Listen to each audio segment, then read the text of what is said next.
날씨가 이제 점점 좋아지고 있습니다. 또 예배드리기 좋은 환경인데 더욱더 우리 마음을 다해서 또 귀한 예배 드렸으면 좋겠습니다. 몸을 위해서 귀한 음식들을 먹어야 되듯이 우리의 영혼을 위해서 귀한 양식을 먹어야 됩니다. 바로 이 예배는 우리 영이 살아나는 귀한 예배 또 귀한 양식인 줄 믿습니다. 그래서 예배를 통해서 영이 살아나고 또 삶 속에서 하나님의 선한 손길들이 살아나는 시간들이 됐으면 좋겠습니다. 저는 지금 여러분들에게 계속해서 좁은 문으로 들어가기 힘쓰라는 그 말씀을 가지고 하나님의 뜻들을 나누고 있습니다. 우리 주님은 좁은 문으로 들어가라고 말씀만 하는 것이 아니라 삶을 통해서 그리고 여러 가지 교훈의 말씀을 통하여 좁은 문으로 들어가는 것이 어떤 모습인지 삶을 통해서 우리들에게 알려주셨습니다. 땅끝까지 이르러 내 증인이 되라. 제자를 삼으라고 말씀하셨던 주님은 우리가 단순히 제자 삼으라고 명령한 것을 끝나는 게 아니라 제자의 삶, 다른 말로 하면 제자도의 삶을 살아감으로 제자를 삼을 것을 우리들에게 명령하셨습니다. 그래서 우리가 주님의 이런 제자도에 대해서 관심을 갖고 어떤 것이 제자도이고 어떤 것이 좁은 문 들어가기를 힘쓰는 삶인지를 저와 여러분들이 잘 배워서 정말 땅끝까지 이르러 증인되고 제자 삼는 저와 여러분들이 되어야 될 줄 믿습니다. 우리가 제자도의 삶을 살려고 한다면 큰 그림이 있어야 됩니다. 방향성이 분명해야 합니다.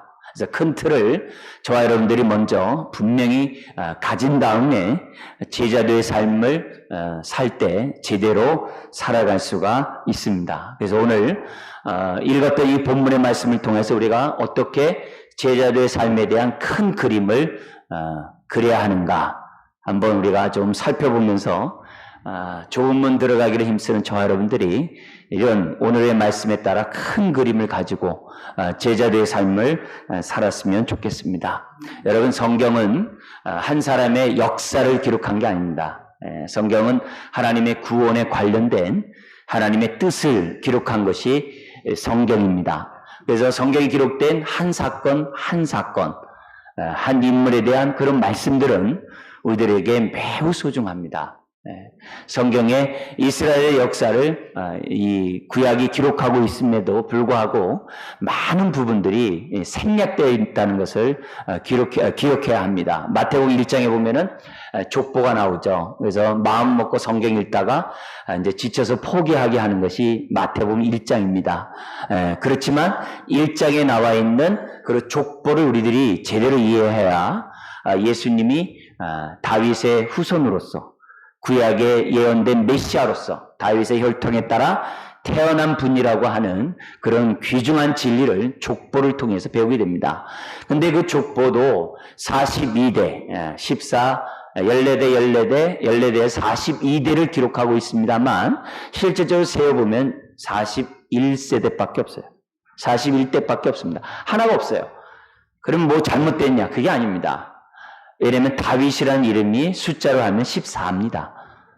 그래서 14대로 끊었던 것이고 예수님이 다윗의 혈통에 따라 태어났다는 것을 강조하면 됩니다. 그리고 그 안에 족보 가운데 빠진 왕들도 많이 있습니다. 그런 것들 따지는 것이 중요한 게 아니라 성경은 하나님의 구원의 메시지를 기록했다는 측면에서 저 여러분들이 기억해야 돼요. 지금도 이스라엘의 고고하게 보면 유물을 파면은 여로보암 2세에 대한 유물들이 많이 나온다고 해요. 근데 성경에서는 간단해요. 하나님 앞에 악을 행하고 죽었더라. 지금 고각적으로 많은 물건이 있어도 하나님 편에 볼 때는 그 한 줄에 불과한 인생입니다. 그렇기 때문에 성경을 보면서 우리들이 구원에 대한 하나님의 뜻을 잘 생각하면서 읽는 마음의 자세가 필요합니다. 그렇다면은 오늘 주님이 12살에 사건을 한 페이지를 기록하고 있다는 것은 이 사건이 우리에게 주는 의미가 크다라고 우리는 이해할 수가 있습니다. 특별히 이런 가운데 우리들이 이해할 수 있는 것은 뭐냐면 우리 주님이 12살이지만 영적으로나 또 육적으로나 또 가정에서나 사회적으로 육체적으로 균형 있게 잘 자란 어린아이였다는 것을 우리는 쉽게 이해할 수가 있습니다. 오늘 본문의 이런 배경을 보면은 유대인 남성들은 1년에 3번, 유월절과 오순절과 초막절에 예루살렘에 올라가서 하나님 앞에 예배를 드려야만 했습니다. 이거는 남성, 13세 이상의 남성이라고 한다면 의무적으로 성전에 올라가서 예배를 드려야만 했습니다. 그리고 성전의 세까지도 남성이라고 한다면 의무적으로 바치는 것이 그 당시 종교적인 분위기였습니다. 오늘 41절에 보면 마리아와 요셉은 해마다 6월절에 올라갔다라고 합니다. 6월절마다 올라갔다는 얘기는 3번 올라갔는데 6월절마다 올라갔다는 얘기는 그만큼 가난하다는 것을 얘기를 해요. 가난함에도 불구하고 그들은 정한 절기에 하나님 앞에 나와 경배하고 예배를 드렸던 가족이었다는 것을 우리들에게 시사하고 있습니다. 이거는 우리가 아무리 가난해도 아무리 우리가 살기 어려운 형편이라 할지라도 하나님 앞에 예배드리는 이 부분에 대해서 등한히 여겨서는 안 된다는 것을 우리에게 교훈합니다. 뿐만 아니라 이제 예수님의 나이가 12살 되었을 때, 우리 초등학교 5, 6학년 정도 되면 잘 뛰어다니죠. 아이가 예루살렘에 올라갈 수 있는 그런 나이가 됐을 때 데려가십니다. 이거는 경건한 부모로서 아이에게 경건한 신앙을 주고자 한 부모의 의도라고 볼 수 있어요. 맹모 삼천지교에 있는 것처럼 경건한 부모들은 자녀들이 하나님 앞에 예배하며 하나님을 섬기는 그런 일에 우선순위를 갖고 있는 것을 보게 됩니다. 많은 경우에 우리들이 오해하는 부분들이 있는데요. 어린아이들이 어른 예배를 드리고 이렇게 하면은 잘 못 드린다, 이런 생각들을 갖는 경향이 있습니다. 그러나 유대인들의 그런 교육법에 따라서 하면 그거는 잘못된 생각입니다. 유대인들은 어려서부터 하나님 앞에 예배 드리는 훈련들이 잘 돼 있어요. 그럼 그들이 그렇게 훈련이 잘 된 이유는 간단합니다. 가정 예배를 빠지지 않고 드리거든요. 그래서 가정 예배의 그 분위기에 익숙한 아이들은 교회 와서 예배 드리는 그 분위기가 익숙합니다. 그러나 가정에서 예배 드리지 않는 자녀들이 교회 왔을 때는 어른들과 함께 예배 드리기는 어려운 거죠. 심지어는 같은 또래가 모여서 예배를 드린다 하더라도 어려운 것이 사실입니다. 그렇기 때문에 부모들이 어려서부터 이런 마리아의 이런 가정의 부모의 전통에 따라서 가정 예배를 드리는 것은 자녀들에게 매우 귀중한 영적인 유산을 물려주는 일이라고 생각합니다. 또 하나, 이 가정 예배를 드리는 것뿐만이 아니라 부모와 자녀의 관계가 친밀하면 아이들은 부모와 함께 예배 드리는 것을 굉장히 좋아합니다. 부모와 함께 앉아있고 함께 신앙생활하는 그 모습을 즐거워하게 되어 있습니다. 그러니까 평상시에 부모와 자식 간의 그런 친밀한 관계를 유지하는 것은 자녀에게도 굉장히 유익한 그런 행동인 것을 저와 여러분들이 기억하셔야 됩니다. 집안에서도 말이 없는 분이 함께 예배 드리려 하자. 이게 쉽지 않습니다. 쉽지 않습니다. 그래서 오히려 우리들이 평상시에 좋은 관계를 가짐으로 예배 가운데 함께 드릴 수 있다고 한다면 더욱더 부모 자식 간의 관계가 이렇게 향상될 줄 믿습니다. 우리 오늘 본문에 보면은 요셉과 마리아는 어린아이지만은 유대인의 전통 또 신앙의 경건 훈련을 위해서 먼 길을 아이를 데려갔던 것을 보게 됩니다. 보통 하루길 반 정도 가야 예루살렘에 간다고 그래요. 늦으면 뭐 이틀 길도 간다고 그러는데요. 그러니까 하루 종일 걷는 거죠. 쉽지 않은 여정이지만 부모는 12살 된 아들을, 예수님을 데리고 예루살렘에 가기로 이제 결정하게 됩니다. 그리고 예배를 드리고 이제 집으로 돌아갈 때가 됐습니다. 근데 상황이 이렇게 봤을 때 이 부모들은 예수님이 그의 친구 또래와 함께 어울리면서 고향에 간다라고 이제 착각했던 것 같습니다. 그런데 오늘 본문에 보면은 그런 부모의 생각과 달리 예수님은 랍비들 앞에서 부모가 없음에도 불구하고 묻기도 하고 듣기도 하는 가운데 교제하고 있는 그런 모습을 띄었다라고 본문은 설명하고 있어요. 그러면 예수님이 왜 랍비에게 계속 듣기도 하고 묻는 그런 행동을 했는가? 우리가 추측할 수 있는 것은 뭐냐면 그 당시 전통에 보면은 예루살렘 같은 데 올라가서 절기되면은 많은 랍비들이 그런 성전뿐만 아니라 아주 곳곳에 사람 모이는 곳에 가서 하나님의 말씀을 가르쳤다고 그래요. 그러면 많은 사람들이 그 랍비를 통해서 하나님의 말씀을 배웠던 거죠. 그때 자유롭게 예배를 드리고 나서 묻기도 하고 또 이렇게 여러 개 듣기도 하고 또 질문하는 가운데 시간을 가졌다고 합니다.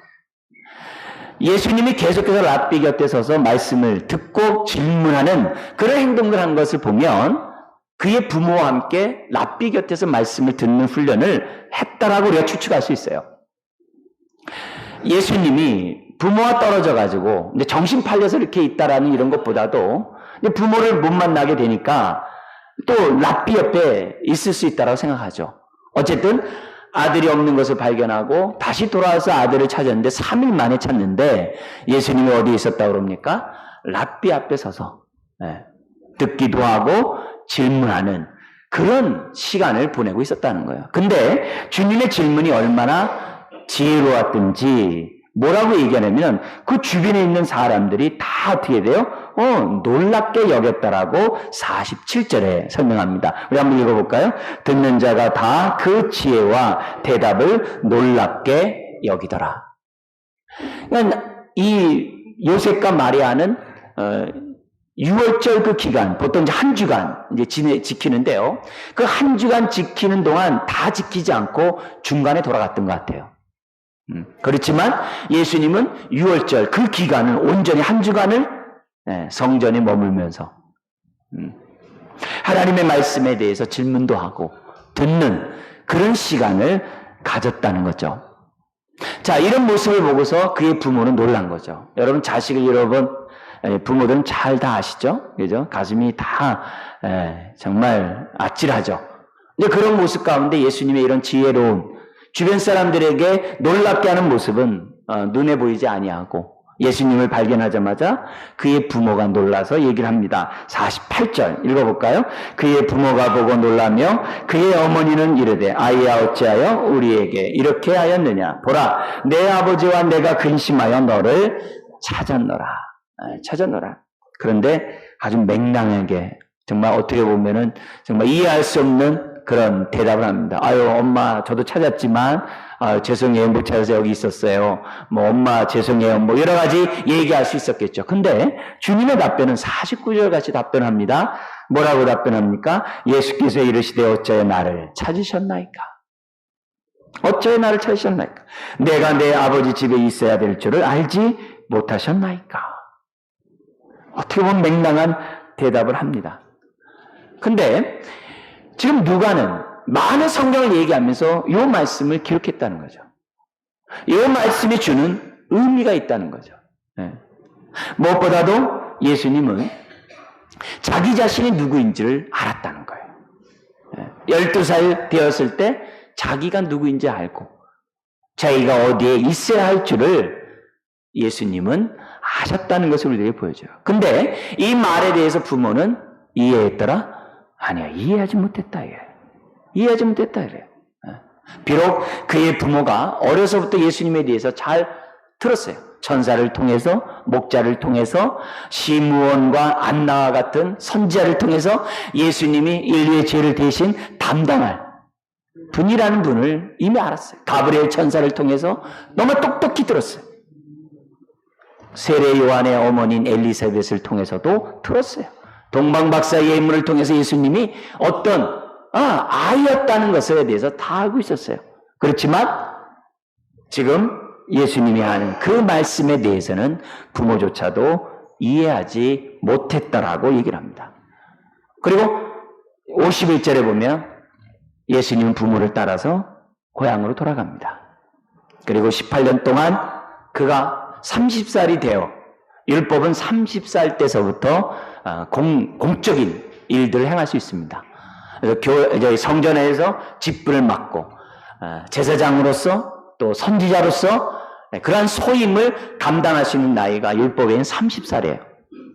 그래서 공생의 삶을 30살에 시작하는데 18년 동안 집에 있으면서 평범하게 공생의 삶을 준비하셨던 것을 보게 됩니다. 그래서 주님은 18년 동안 두 가지를 했다고 볼 수 있어요. 하나는 공생의 삶을 시작할 때 하나님의 뜻을 온전히 드러내도록 하기 위해서 하나님의 뜻을 묵상하고 선하시고 기뻐하시고 온전한 뜻이 무엇인지 묵상하고 선악을 분별하는 준비를 가졌다라고 볼 수 있어요. 그래서 예수님이 3년 동안 말씀하실 때의 말씀은 부족함이 없었어요. 모자람이 없었어요. 주님의 말씀 한마디 한 말씀이 진리였고 완제품이었어요. 그거는 30년 동안의 많은 묵상을 하나님의 말씀을 묵상한 결과라고 볼 수가 있습니다. 동시에 예수님이 30년 동안 뭐 했느냐? 특별히 18년 동안 뭐 했느냐? 그의 아버지가 일찍 죽었다라고 이제 추측하는데요. 그의 가족의 생계를 책임졌다라고 볼 수 있습니다. 우리는 이런 예수님의 이런 공생의 삶을 시작하기 전에 이런 삶의 모습을 보면서 오늘 우리가 좋은 길 들어가기를 힘쓰는 저와 여러분들이 어떤 안목을 가지며 살아가는 데 귀중한 교훈을 찾아볼 수가 있습니다. 우리 첫 번째, 우리 이 오늘 본문의 말씀을 통해서 우리가 가져야 될 안목은 예수님 자신과의 관계에 가졌던 안목입니다. 40절 우리 한번 읽어볼까요? 아기가 자라며 강하여지고 지혜가 충만하여 하나님의 은혜가 그의 위에 있더라. 52절도 한번 읽겠습니다. 예수는 지혜와 키가 자라가며 하나님과 사람에게 더욱 사랑스러워 가시더라. 여기서 두 본문에서 두드러진 그 단어는 지혜라는 단어입니다. 지혜. 예수님은 자라가며 강건해질 뿐만 아니라 외적으로 건강하게 자라갈 뿐만 아니라 그의 속은 지혜로 충만히 채워졌다고 합니다. 지혜로 충만히 채워질 뿐만 아니라 하나님의 은혜가 예수님 위에 있었다라고 성경은 기록하고 있어요. 지혜가 충만해서인지 모르지만 예수님은 자신이 누구인지 알았어요. 내가 누구인지 알았어요. 어떻게 살아야 될지, 갈 바가 무엇인지, 표대가 무엇인지 삶의 방향이 분명히 알았다라고 얘기합니다. 그래서 49절에 이렇게 얘기하는 거죠. 부모 앞에 어찌하여 나를 찾으셨나이까? 내가 내 아버지 집에 있어야 될 줄을 알지 못하셨나이까? 여러분, 여기서 주님이 사용한 이 단어 가운데 있어야 될 줄을 알지 못하였나이까? 여기 사용된 이 단어가 누가복음에 9번이 나옵니다. 근데 이 9번 나오는 이 단어들이 이 본문 외에 8개의 그 단어는 똑같은 내용을 얘기하고 있습니다. 어떤 얘기냐면 예수님이 하나님의 뜻을 깨닫고 그 뜻을 위하여 내 삶을 온전히 드릴 때 이 단어를 썼어요. 그러면 이 얘기는 무슨 말입니까? 예수님이 비록 12살이지만 자기 의식을 하고 있다는 거예요. 내가 누구인지, 앞으로 어떻게 살아야 하는지. 비록 12살이지만 강한 확신을 갖고 있다는 것을 예수님 스스로가 부모 앞에 고백하고 있는 거죠. 그러나 부모는 알지 못했어요. 그렇지만 예수님은 알았어요. 갈 바를 알았어요. 나를 향한 하나님의 뜻이 무엇인지 알았어요. 내 인생이 그 뜻을 이루어하는 사람이라는 것을 자기 부름이 어떤지 알았어요. 이 말을 다른 말로 하면 사명의식이라고 그래요. 다른 말은 사명의식. 예수님은 어렸지만 자기의 사명이 무엇인지 알았어요. 그리고 그 사명을 이루기 위해서 하나님의 뜻을 이루기 위해서 예수님은 30살이 될 때까지 준비했고 그리고 3년의 공생의 삶, 십자가를 짊어지는 그 삶을 온전히 사실 수가 있는 거죠. 예수님이 십자가를 지을 수 있었다는 것은 주님이 그만큼 하나님의 뜻에 확신했다는 것을 우리들에게 보여줍니다. 그렇다면 오늘 우리가 좁은 길 가기를 힘쓰는 저와 여러분, 제자의 삶을 살려고 하는 저와 여러분들이 무엇보다 가질 것이 뭐냐? 하나님의 뜻을 분명히 깨닫고 그 뜻 가운데 살고자 하는 마음이 나에게 있어야만 한다는 거죠.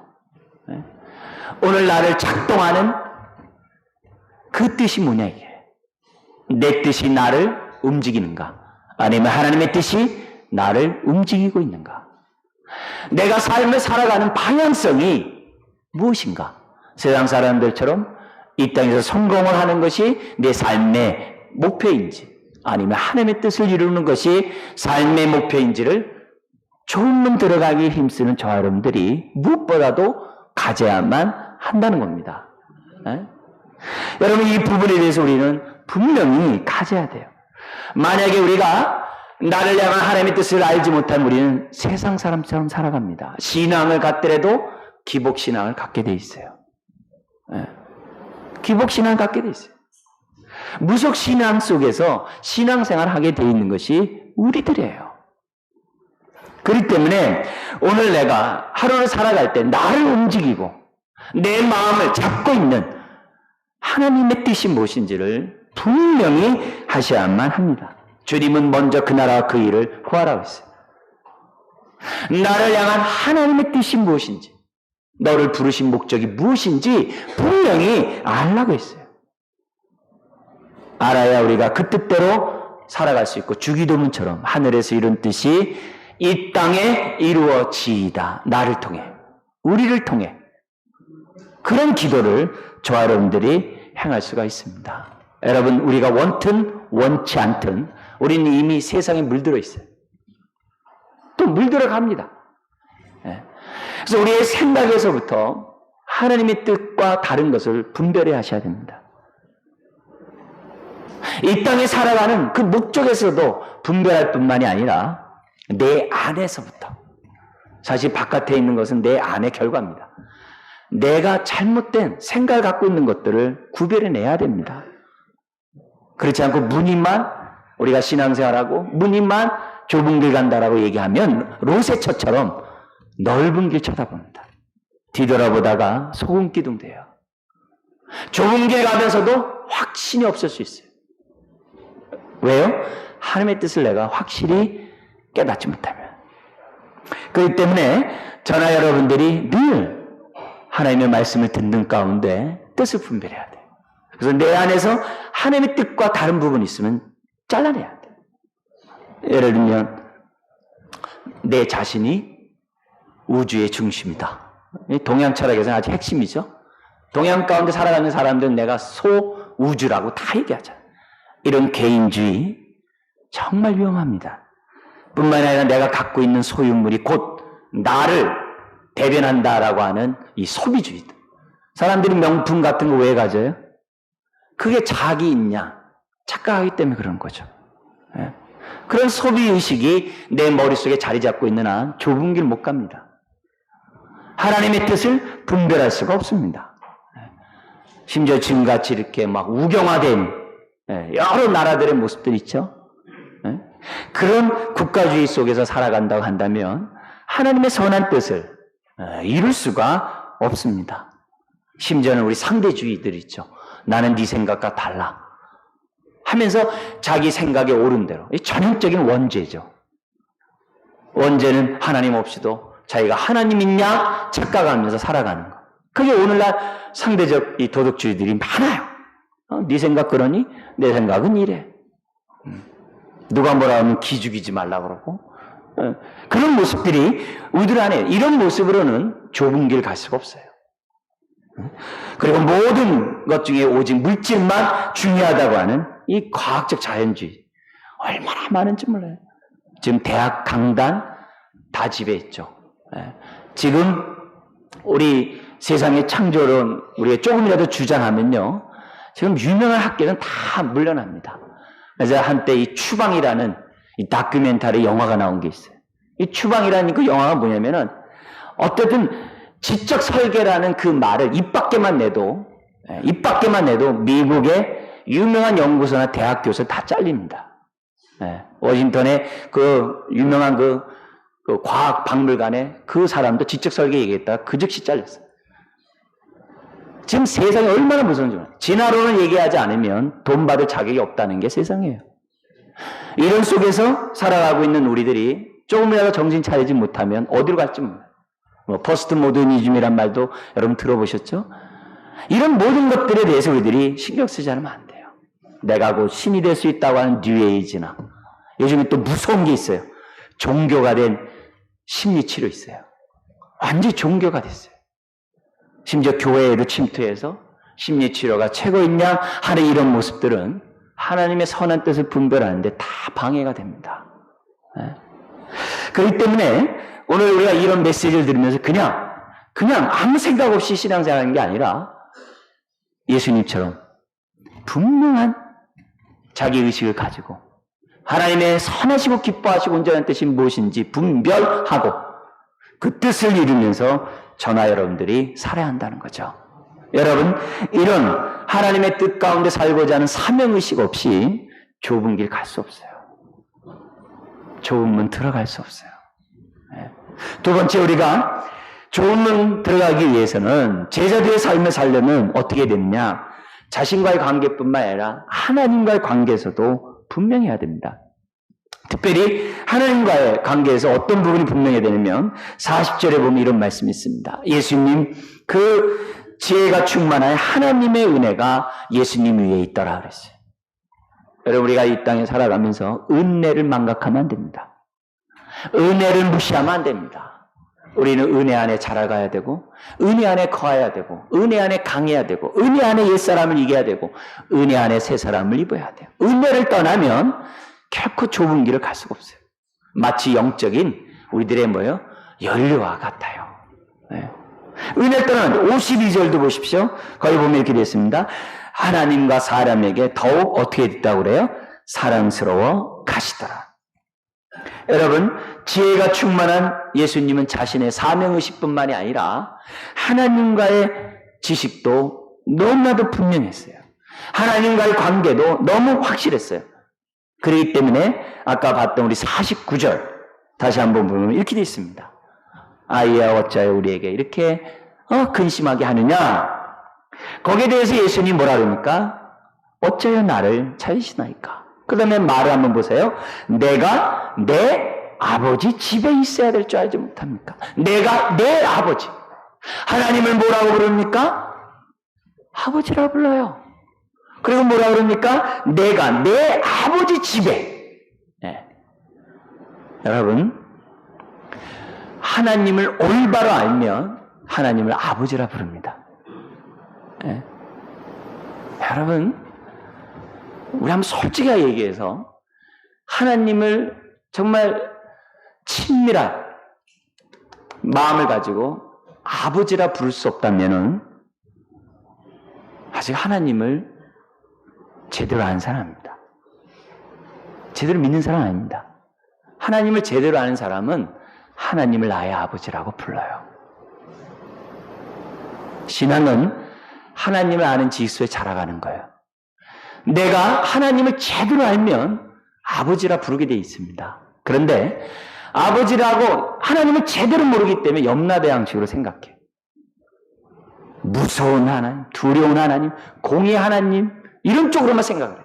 왜 신앙생활해요? 얻어 터지지 않으려고요. 또 어떤 사람은 하나님을 제대로 몰라가지고 이사야 선지자가 피를 토하듯이 하나님을 우상단지로 전락시켜요. 그래서 뭐라 그래요? 내 필요나 공급하고 내가 성공하는 데 도와주는 분으로 하나님을 우상으로 전락시켜요. 왜 그래요? 하나님 모르기 때문에 그런 거죠.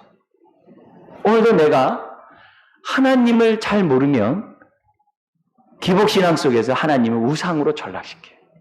나에게 복이나 주는 사람.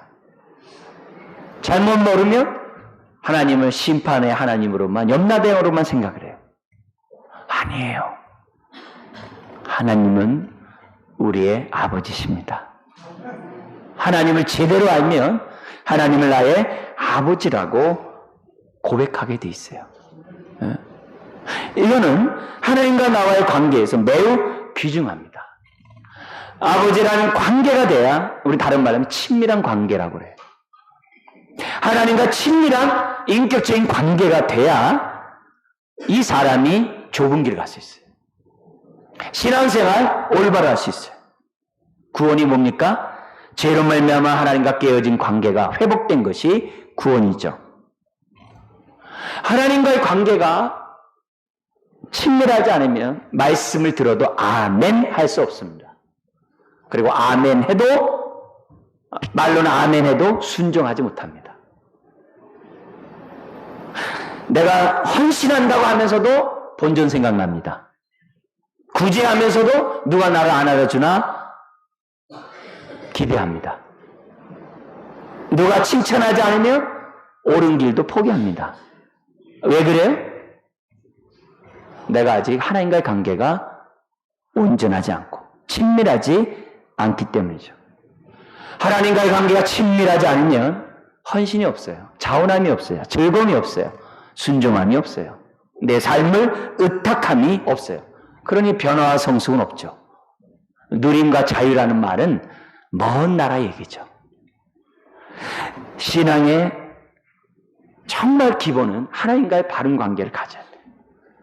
하나님이 나의 아버지가 돼야 돼요. 신앙생활하면서 자기를 자랑하고 자기 의를 드러내고 자기를 과시하고 왜 그래요?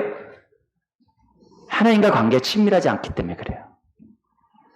신앙생활을 구제하면서도 외식하고 금식하면서 외식하고 네? 기도하면서 남이 들으라고 큰 소리하고 왜 그래요? 은밀히 보시는 너희 아버지가 너와 함께 한다는 그 친밀함이 없기 때문에. 골방 기도 왜 합니까? 친밀하니까. 네. 구제하면서 왜 사람들 앞에 보이지 않으려고 합니까? 왼손에 하는 거 오른손 모르게 합니까? 하나님과 친밀하니까. 하나님의 임재 속에 있으니까. 하나님이 나와 함께 한다는 사실을 내가 아니까 보일 필요가 없는 거죠. 자랑할 필요가 없는 거죠. 왜 교만합니까? 하나님 잘 모르니까. 잘 모르니까. 여러분, 친밀하지 않으면 내 삶을 의탁 못해요. 하나님 앞에 모든 것 맡긴다고 기도해놓고 왜 딴청 피우고 기도한다 놓고 사람 의지하고 기도한다 놓고서 자꾸 불안한 이유가 뭐예요? 하나님을 아직 완전히 믿지 못해서 그렇죠. 나의 아버지로서 친밀감이 없으니까 불안한 거죠. 두려운 거죠. 염려가 있는 거죠. 걱정이 있는 거죠. 옥토밭이 아닙니다. 요한복음 14장 10절에 보면 예수님이 하나님과의 관계를 어떻게 했냐면 나는 아버지 안에 있고 아버지는 내 안에 있다. 이렇게 얘기를 해요. 하나라는 거죠. 이게 친밀한. 그래서 아버지의 뜻이 내 뜻이 되고 내 삶이 아버지의 뜻을 이루는 삶이 친밀한 거죠. 그러므로 우리가 제자들의 삶을 삶으로 좁은 길 들어가기를 힘쓰려고 하면 어떻게 되느냐? 하나님과 이런 친밀감이 하나님의 임재가 내가 느껴져야 돼요. 하나님이 나의 아버지라는 이 확신이 흔들리지 않아야 됩니다. 그래야 저나 여러분들이 좁은 길 끝까지 완주할 수 있어요. 네, 그것도 소망 가운데. 세 번째, 우리가 좁은 길 들어가는 우리들이 어떻게 되느냐? 이웃과의 관계를 잘해야 됩니다. 그 이웃에는 우리 가족, 또 이 세상이 다 포함된 거죠. 52절에 보면 이런 말씀이 있습니다.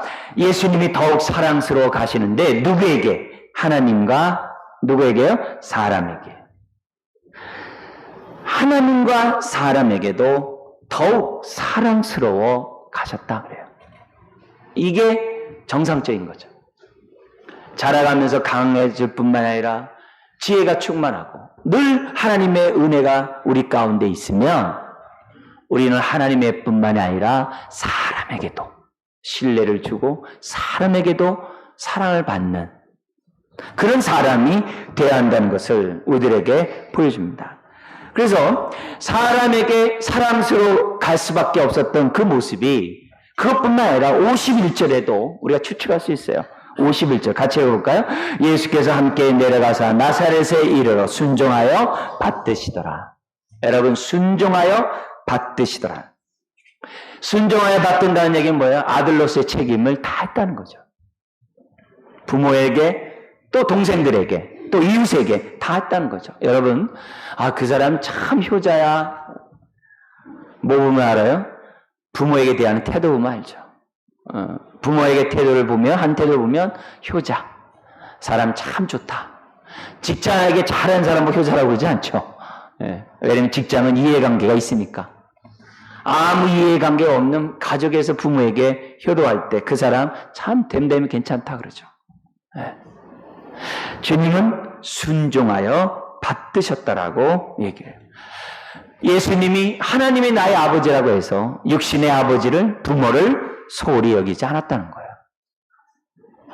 부모에게도 순종하여 받들었다는 거죠. 이게 뭡니까? 제자의 삶을 살고 좁은 문 들어간다고 하면서 삶을 잃어버려서는 안 된다는 거예요. 내 주변 사람을 잃어버려서는 안 된다는 거예요. 눈에 보이지 않는 부모를 섬기지 않고 어찌 눈에 보이지 않는 하나님을 섬기냐 했어요. 육신의 부모를 사랑하지 않고 어찌 하나님을 사랑하겠어요. 가정예배, 가정교육이 왜 중요합니까? 아이들은 부모에게 순종함으로 하나님께 순종하는 법을 배우기 때문에 그래요. 부모에게 순종하지 않은 사람이 하나님께 순종할 수 없습니다. 그래서 가정이 굉장히 중요한 거예요. 너무너무 중요한 거예요. 혹시 내가 부모에게 순종하지 않고 하나님께 열심히 순종할 수 있다 생각하면 그건 맹신입니다. 그건 말도 안 되는 얘기예요. 네. 말도 안 되는 얘기예요. 여러분, 우리는 부모에게 순종함으로 하나님께 순종하는 법을 배우게 돼 있어요. 예수님이 순종하여 받드시다는 이 말은 우리에게 많은 걸 시사합니다. 고르반 신앙이라는 거 아시죠? 하나님께 헌금했기 때문에 부모에게 사줄 밥이 없대요. 사줄 돈이 없대요. 그 신앙은 고르반 신앙을 했어요. 외식이고 회칠한 무덤이고, 그거는 도저히 있을 수 없는 행동이라 했어요. 우리가 신앙생활에서 오해하지 말아야 될 것은 제자들의 삶을 살면서 주변 사람을 무시하는 것은 온당한 태도는 아닙니다. 가정만이 아닙니다. 내 주변 사람들, 뭐 학교면 학교, 직장이면 직장, 세상 사람이 세상. 주변 사람을 잃어버려서는 안 됩니다. 주어진 책임들을 감당해야 하는 거죠. 주님이 십자가에서 마지막 죽는 그 고통의 순간에서도 자기 육신의 어머니 마리아를 제자에게 부탁합니다. 아들로서의 소임을 다하는 거죠. 우리는 두 개의 시민권을 갖고 있습니다. 하늘의 시민권뿐만 아니라 이 땅의 시민권을 갖고 있습니다. 우리는 영적인 가족인 교회만 아니라 육적인 가족을 갖고 있습니다. 우리는 모든 부분에 있어서 저와 여러분들이 균형이 있어야 돼요. 물론 우선순위는 차이가 있을 수 있죠. 균형이 있어야 합니다. 제자도의 삶을 살려고 한다고 한다면 우리 주변 사람을 무시해서는 안 됩니다. 저나 여러분들이 선한 사마리아인이 되어야 됩니다. 고통 가운데 있는 사람에게 책임을 다해야 됩니다. 아픔 가운데 있는 사람에게 책임을 다해야 됩니다. 가족뿐만이 아닙니다. 내 주변 사람들에게 해야 될 사명들을 감당해야 합니다. 그것이 제자도의 삶이요, 좁은 문 들어가는 저와 여러분들의 삶입니다. 삶을 잃어버리지 않고 좁은 문에 들어가는 그것이 오늘 제자도의 큰 안목이라는 사실을 기억해야 됩니다. 말씀을 정리하겠습니다. 여러분, 제자도의 삶, 좁은 문 들어가기 힘쓰려면 어떻게 됩니까? 자신과의 관계에서 하나님의 뜻대로 살고자 하는 사명의식이 분명해야 됩니다. 하늘에서 이룬 뜻이 이 땅에 나를 통해 이루고자 하는 사명의식이 분명해야 돼요. 표대가 분명해야 됩니다. 향방 없이 달리는 것이 아니라, 뜻없이 무릎 꿇는 것이 아니라, 주여 주여 하더라도 분명한 목적의식을 가지고 하나님 앞에 주의 이름을 불러야 될 줄 믿습니다. 뿐만 아니라 사명감을 감당한답시고 그 열정과 뜨거움에 앞선 나머지 하나님과 친밀함을 잃어버려서는 안 됩니다. 사명감은 하나님과 친밀할 때 감당할 수 있습니다. 완주할 수 있습니다. 즐거움으로 사명감을 감당할 수가 있습니다. 그래서 주님을 섬기는 저와 여러분들이 하나님의 친밀함 속에서 살고자 몸부림쳐야 됩니다. 세 번째, 우리가 친밀함 속에 사명감 한답시고 내 주변을 망각하면 안 됩니다. 내가 해야 될 책임들을 소홀히 여기면 안 됩니다. 삶을 잃어버리는 신앙은 온전하지가 않습니다. 아무리 내가 어렵고 힘든 상황에 있다 할지라도 집안에서의 책임, 공동체 안에서의 책임, 사회에서의 그 책임을 감당해야 됩니다. 그래야 어려움 속에 감당하는 우리의 모습을 보고 베드로 사도가 그랬어요. 감동을 받는다 했어요. 세상 사람들이. 심지어는 너를 비방하는 사람이 너의 그런 행동을 통해 하나님께 영광을 돌린다 했어요. 여러분, 제자들의 삶이 쉽지는 않습니다. 왜? 자기 십자를 져야 되니까. 그러나 어렵지만은 않습니다. 감당할 수 있는 능력을 하나님이 주십니다. 하나님과 우리가 올바른 친밀한 관계 속에서 책임을 다 하는 가운데 나아가면 신앙생활이 즐겁습니다. 롯의 처처럼 뒤를 돌아볼 필요가 없어요. 푯대만을 향해 행복하게 저 여러분들이 나아갈 수가 있습니다. 우리 완주하시기를 주의 이름으로 축원드립니다. 기도하겠습니다. 하나님.